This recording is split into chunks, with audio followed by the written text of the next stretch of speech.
দেখুন, পুজোর আগে এতগুলো পরিবার তাদের প্রিয়জনকে হারালো, এই ঘটনা অত্যন্ত দুর্ভাগ্যজনক। কিন্তু যেভাবে মাননীয় মুখ্যমন্ত্রী সমস্ত দায়ভার সিএসসির উপরে ছেড়ে দিতে চাইছেন, সঞ্জীব গোয়েঙ্কার উপরে ছেড়ে দিতে চাইছেন, এইভাবে দায়িত্ব ছেড়ে পালানো যায় না।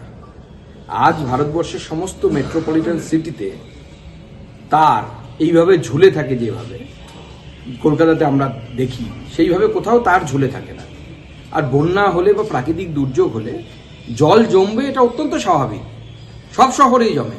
আমরা তার জন্য এই মুহূর্তে কাউকে দোষারোপ করছি না, কিন্তু প্রশ্ন হচ্ছে ব্যাঙ্গালোরেও তো জল জমে, কিছুদিন আগে হায়দ্রাবাদে জল জমেছিল, কোথাও তো আমরা দেখিনি যে ইলেকট্রিকের তার ছিঁড়ে মানুষের মৃত্যু ঘটছে। কেন কলকাতাতে বারবার হয়? 2 বছর আগে দুটি বাচ্চা তাদের জীবন হারিয়েছিল, আমি তাদের বাড়ি গেছিলাম। কলকাতা জুড়ে এই যে অব্যবস্থা, এর জন্য দায়ী কে?